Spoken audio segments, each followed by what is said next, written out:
Bonjour à toutes et à tous et bienvenue sur le coin sport et pop culture et aujourd'hui pour le coin comics du jour. Après vous avoir présenté de manière très longue la série Spawn précédemment, je me doute que vous connaissez déjà un peu Batman et du coup aujourd'hui on va vous parler de Batman Spawn générique.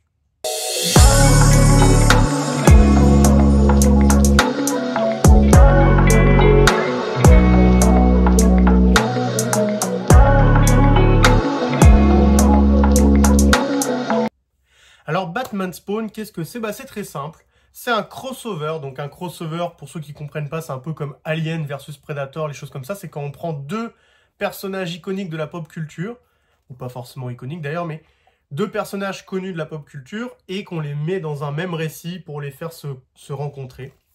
C'est un peu ce qu'on a eu par exemple avec Batman, avec les Tortues Ninja aussi, qui existent en édition de poche, mais c'est un autre sujet pour un autre coin comics. Aujourd'hui, je vais vous parler du coup de Batman Spawn. Pourquoi? Parce que j'aime beaucoup Batman quand même, et j'adore Spawn, c'est mon héros de comics indépendant préféré, et si vous ne l'avez pas vu, je sais qu'elle est un peu longue, mais vraiment regardez jusqu'au bout ma vidéo de présentation de Spawn où je vous présente comment rentrer dedans, quels sont les différents comics qui existent, qui sont les meilleures portes d'entrée. Vraiment, Spawn c'est très cool, mais bon, encore une fois, je vais divaguer, la vidéo va durer 50 ans si je parle de Spawn, c'est une mauvaise idée.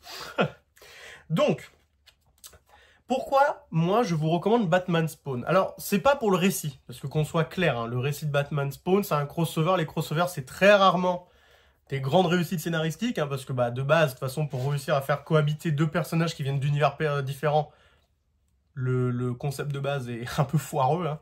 Donc, le scénario va faire en sorte de créer une histoire pour que les deux se rencontrent. Mais, au-delà de ça, déjà, l'histoire, bien que, on va pas dire foireuse, mais...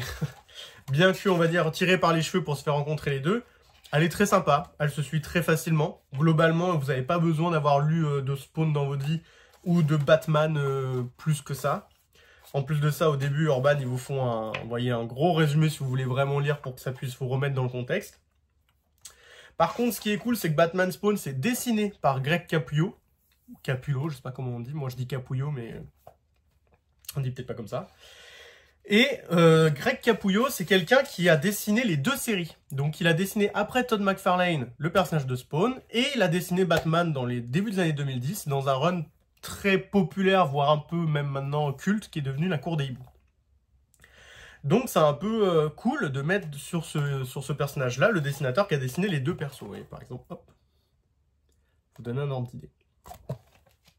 Et le scénariste, c'est Todd McFarlane, l'homme qui, du coup, scénarise Spawn depuis 30 ans.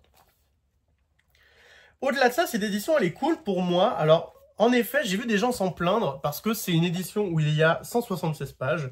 Et en réalité, sur ces 176 pages, vous avez 3 fois le même récit. Et j'ai vu des gens s'en plaindre, sauf que vous avez 3 fois les mêmes récits dans des versions différentes. Vous avez la première que je viens de vous montrer, qui est colorisée, vous avez pu le voir. Donc je vais essayer de vous remontrer la même page pour que ce soit, hop. Donc celle-là, qui est colorisée. Ensuite, vous avez la version ancrée en noir et blanc, qui est comme ça. Et enfin, vous avez la troisième version, qui pour moi est probablement même la plus intéressante, qui est la version crayonnée, donc ça veut dire avant même l'ancrage. Alors attendez, j'essaie de vous retrouver la page, voilà. Voilà, la version crayonnée.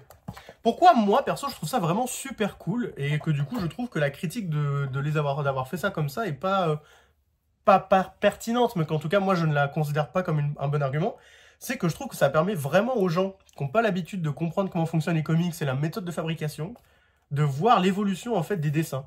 Parce qu'en gros, au début, vous pouvez voir, du coup, la page en crayonné, la même page en ancré, et enfin, la même page en couleur.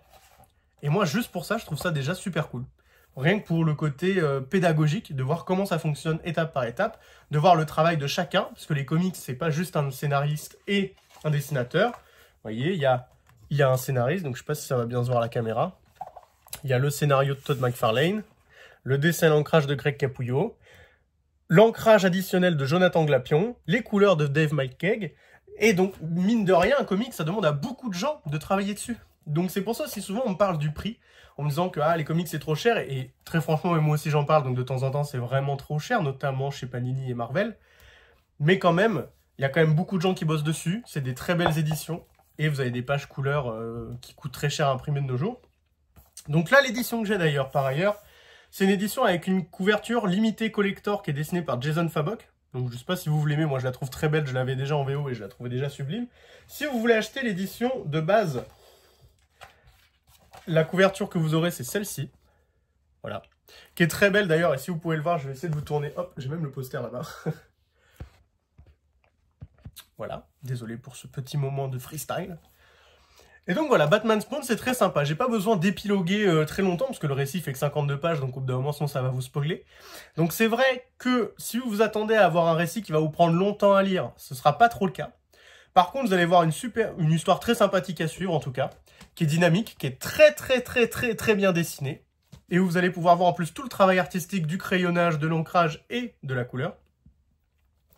Et si vous n'avez jamais lu de Spawn, ce sera quand même une porte d'entrée pour un peu entrevoir le personnage, à quoi il ressemble, son design, la manière dont il fonctionne, parce que vous allez voir très rapidement qu'il est beaucoup plus violent que Batman.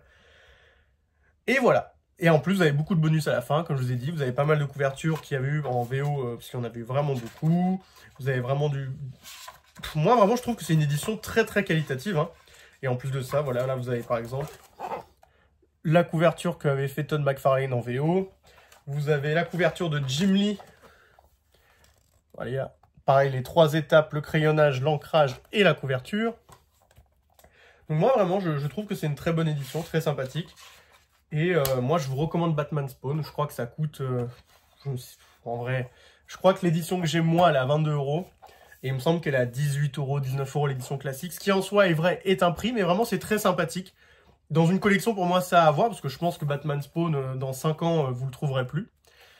Donc vraiment, c'est sans dire que c'était un événement, parce que je suis pas là non plus pour exagérer, malgré le fait que j'adore les deux personnages. C'est vraiment un très bon comics, très sympathique. Et vraiment, pour le côté pédagogique de comprendre comment fonctionne un comics et comment c'est créé, je vous conseille de l'avoir dans votre collection ou de le feuilleter un jour dans votre vie, c'est vraiment très sympathique. Merci d'avoir écouté cette vidéo. Dites-moi si vous avez lu Batman Spawn, ou si vous l'avez... boudé parce que vous trouvez que ça coûtait trop cher pour ce que c'était. En tout cas, moi je vous souhaite de passer une bonne journée. Si vous aimez pas Spawn ou Batman ou quoi que ce soit, n'hésitez pas à le dire en commentaire aussi. Lisez des mangas, des comics, des BD ou même divertissez-vous avec quel que soit le moyen. Ne critiquez pas. Le but c'est pas de critiquer dans la vie. Si vous aimez pas quelque chose, bah on ne le lit pas, on ne le regarde pas. C'est du divertissement après tout. Donc l'essentiel c'est que les gens qui le regardent ou l'utilisent se divertissent. Moi, ce que je vous souhaite, c'est de trouver la chose qui vous divertira. Si c'est ça, tant mieux. Si c'est un comics que je vous ai présenté précédemment ou un manga ou une BD, bah encore mieux. Sinon, bah tant pis pour moi, c'est pas grave, je l'aurais essayé, c'est déjà le but. Et je vous souhaite de passer une bonne journée. Tchuss!